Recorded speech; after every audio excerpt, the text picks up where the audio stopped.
Hey everyone, Catch 'em All Collectibles here. I'm recording this Sunday night, the 20th, and as you can see on the screen, the 26th and 27th, Collecticon Orlando will be going on. I am going to this event.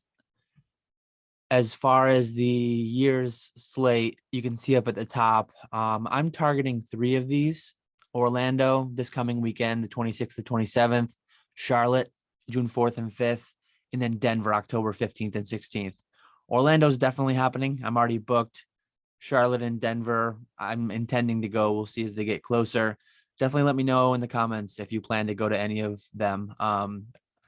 Great part of the hobby, going to events, meeting people. Super excited for Orlando. You can see some of the stuff they've got going on the video here. Big thing for me personally, this past weekend, I think it was Friday night that it ended, but there was a big heritage auction. They're calling it $1 million box break. I think the actual sale price of all the packs that were sold was closer to $500,000. Some of them going for significantly cheaper than I would have expected. But if anyone but Logan Paul is auctioning off packs, it seems like they go for a bit of a discount compared to what an unweighed would work out to from like a sealed box. So anyways, as you can see on the screen here, crazy. I won a beta booster pack. I reached out to Gary. You guys are probably familiar with King Pokemon. I don't think I'll be able to open this myself. I think they have it set up where it's slated to be opened by, yeah, right here.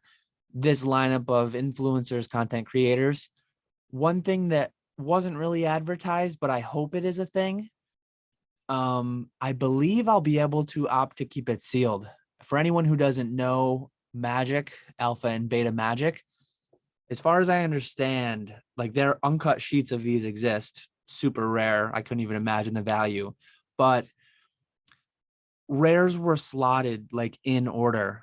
So I watched box breaks, pack breaks from like open boosters, where he did entire box break of beta, I believe it was.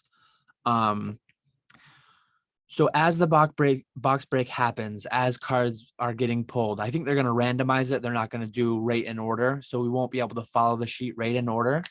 But if I keep mine sealed and we see 20 or 30 packs open from the box, I should be able to get a good indication of what rares are remaining possible. If I have the option to keep it sealed, I will almost certainly go that route. Crazy if we start seeing pulls go following the sheet and we know that like the Lotus is going to be in there or some other piece of Power 9, it would be incredible to be able to have a sealed pack, know that that's in the box, and then have it not get pulled. So the thought of that is amazing. I don't know what beta packs even go for. I did look on eBay. There's a few like listings that didn't seem to be real. I think they were from China or something like that. But then there was a couple maybe in this range, which if it's a loose pack on eBay, you almost certainly know that it's searched, and it's not with Magic. It's not like a light pack because they're all non-hollows. But again, you could map boxes. So you see a loose beta pack, there's a good chance that it was mapped and it's going to be one of the not good rares. But yeah, anyways, I bought this pack. I'm going to be getting this hopefully sealed. Crazy piece of just history of trading card games, and potentially like if they map it to where there's going to be 2 or 3 pieces of power in the box and a couple of them don't get pulled, maybe I'll open it someday. If I'm forced to open it, it'll get opened by an influencer and we'll see what I get. But in any case, super excited about this, super excited to be there for the box break as a whole. So as you saw, I paid $6,300. That was the all-in price with buyer's premium. It was really fun to watch this auction happen live. The first pack out of the gate, somebody was really antsy. The first pack went for $11,400. And then as you can see, the next few kind of dwindled down and we settled in. My target, I was hoping to pay less than 6 all in. My intent was to bid 5,000, no higher. And then with buyer's premium, that would have been 6. as we saw the packs go, we got midway through and it got to where, okay, maybe I'm not going to quite get that. Actually, I think this might be being sorted by, I wonder if I can sort by lowest lot first. Yeah, I think that was being sorted by price. So here's sorted in the correct order. So yeah, I won lot 19. You can see the way the prices traveled. Lot 15 was the first pack to go for 6,300, or I guess there was a couple here. So there was a few that went for 6,300, which was my bid, 5,250 plus buyer's premium. I kind of felt like by the time it got here, we're halfway through the box. We're over halfway through the box. Maybe my $6,000 price target's never going to hit. So I did what's called a cut bid. When you're at $5,000 on Heritage, the next full bid increment is 5,500. But once per lot, you can do a cut bid. So I cut the bid at 5,250 and I won it. As you see, I continued to watch, knowing I was not going to buy a second pack. Not like Vegas where I won 2 sets and then sold one to Nick. I don't think Nick was going to buy a beta pack from me, but you can see that a couple hit my range. This one actually somebody got for 6,000. This one somebody got for under 6. Had I been more patient, I could have likely hit my price target, but to pay a few $100 more to just get one, get it done and over with, super happy. Can't be too upset. This did include, not that it's a massive thing, you get to grade 1 card from the pack if you have it opened. I'm going to see if I can just get it graded, the pack graded, and then potentially have like a pedigree put on it for the event. Because if that scenario comes up where a piece of power is going to be within the box and it's not pulled, I think having that pedigree pointing back to that box, knowing that there's a Mox to be pulled, there's a Lotus to be pulled or something, that would just be crazy. So I'm going to see what can happen. I hoped to get up on stage and to open it myself live, but that wasn't going to be a thing that they were allowing, just probably logistics to get everything moving through quicker. I think they have a set time frame they want to open this in. Having spent 6,300 on the Magic packs because they went first, I was super tempted the whole base set first edition auction. I really wanted to buy one, but I held off. I threw in a couple bids for like super cheap. I think I went $3,000, 3,200. So with buyer's premium, I would have been sub 4.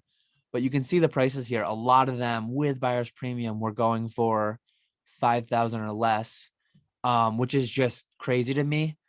Sealed boxes go for 300,000 to 400,000, and sealed boxes have the advantage that the sealed premiums there. If you're being, when people were bidding on these, I think people were bidding thinking that you had to open them. Now potentially you might not have to, but when you're forced to open, your EV is going to be a lot lower than like the average per pack price. You can hit a PSA 10 first edition Charizard, but it's very unlikely. Like when I went to Vegas, I pulled a Shadowless Charizard. If a 10, it would have been $100,000. It got an 8, so it's worth like $2,000. So yeah, that's a likely scenario. And you can see all the prices here if you want to stop and watch. After the base set first edition, again, all these are being opened on Sunday in Orlando. So to be in the building, to be in the presence of this historic break happening, beta, base first edition, MetaZoo, MetaZoo Kickstarter is definitely, compared to the two that I just mentioned, MetaZoo is definitely lagging far behind there, given how new it is and even the value. I mean, the packs went for anywhere between $300 and $400. I did pick up a couple MetaZoo packs because why not? They went for, I think boxes go for around 10. And if you divide by 36, that puts you in the $300 range. So they went for a slight premium, if any.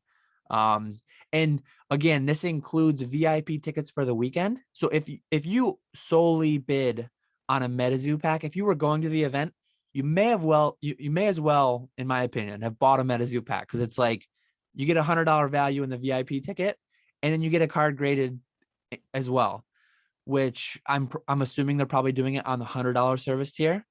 So you're almost getting like a $200 package included in with it. And then just to have a little bit of fun, a little bit of a gamble when you go down there, if you pull a Kickstarter Mothman or something like that, good chance you're not going to. especially like the full hollow. But yeah, for me, it's just super fun to have a little bit of stuff to open. So this is one of the ones I won. You can tell because there's not this button there. So I paid $336 for one and $336 for another. I'm just gonna have them rip them. If I could opt to keep one sealed, I don't really care. I've got 2 sealed boxes of that, so I don't really need a sealed pack. I'm just gonna be going for like the Bigfoot or the Mothman, something like that, and then get it graded with PSA. And then aside from MetaZoo Kickstarter, there's also a Yu-Gi-Oh! Legend of Blue Eyes. I didn't know what these things go for. For some reason, these don't have the button, but I didn't win these ones. I bid on a couple, but I didn't end up winning any. I didn't know what they were worth. I think I threw in like a $400 bid on a couple to where the max would have been like $480. This one was weird. Like the first one went super cheap, but then they all went up from there. And anyways, I didn't win Yu-Gi-Oh!, which is fine by me. Yeah, these are the 2 MetaZoo packs that I won. I guess I won 336 and 324. So anyways, that's what I won for booster packs for the break. I ended up talking about that for a very long time. I do have some stuff beside me, just talking about the event more in general. I've talked about this in previous like purchase videos. One thing I'm buying a lot of for events, I want to have stuff to open, like as if buying into the Heritage box break isn't enough and having those open on my behalf. All these that I showed you are the Japanese base set starter decks, so guaranteed hollow, and then like 59 cards otherwise. Heavy rocket packs, heavy jungle packs, possible heavy jungle and fossil, heavy base pack, Japanese base. We've got 4th print base 2 packs, and then we've got just regular base unlimited 2 packs. I think I'm just gonna go down with I don't have a table or anything. I'm not a vendor for it, but I'm gonna go down with a backpack full of goodies and just see what happens. It'd be nice to be able to make some sales in person, but it's not gonna ruin my weekend if I don't. It's not my sole goal. I'm just going to be a part of it, and if sales or trades can happen, that's great. If not, hopefully I get some good pulls in my MetaZoo packs. Hopefully we get a good box mapping for beta, and hopefully I can I mean, I'd love to keep it too, but if the option to flip for a substantial profit and pay for the trip came up, I might have to go that route with the beta pack. We'll see. But super excited to go to the event. Again, let me know in the comments if you're going to be there. Again, recording this on the 20th. Earlier today, Jake and I had our monthly Patreon Zoom meeting. Just to shout that out. If you're in the Patreon and you were there, it was a great conversation. If not, feel free to check the link in my description below. We do, for $10 a month, you get access to a Discord, and you get access to the monthly Zoom meetings, and we do occasional just chats in sporadic chats in the Discord. It's a really good group of people, and we have a lot of fun. Going to be meeting up with some of the Discord members, and hopefully some of you guys too, some of the YouTube community down in Orlando. So definitely let me know if you're going to be there. I think that's it. We'll have to see. I guess let me know. I don't want to get too crazy opening up too much of my own product, but if you had to choose, so if you had to choose between like base set, booster, starter, English, Japanese, or a jungle or a rocket heavy pack guaranteed hollow, if you opened one at an event like that, which one would you do? Or if you were there to buy one, if you're there and you want to open a hollow in front of a bunch of people, hit me up, because I'll have a backpack full of some goodies while I'm down there. Probably be hanging out at Nick's table quite a bit. Maybe I'll rent a little corner of his table to throw up some of my goodies while I'm standing hanging out there. But what else did I have? I think that's it. Oh yeah, I was gonna show this too. I joked about my business cards before. This is the third print business card now. Last one didn't have a back. Second print, I did 1,500 business cards. This third print, I went for 5,000. They discounted it by like 16% if you upped it from 2,500 to 5,000. So I went for the full 5,000. I got the fancy QR code on the back. Got the same design on the front. So that's pretty cool. I'll definitely have a stack of business cards. I try to hang on to all the business cards I get of people I meet. Pokemon Classics down in Vegas. Obviously Nick. I've got a stack of them somewhere else, but this is just a few from recent buys. We got Rusty. I got some of Radar. Radar stickers are all over my desk, and I can't find one right now. My desk is a mess. But yeah. Again, super excited. I didn't think I was going to be able to turn this into a 20-minute video, but apparently I did. So I will hopefully catch you all in Orlando.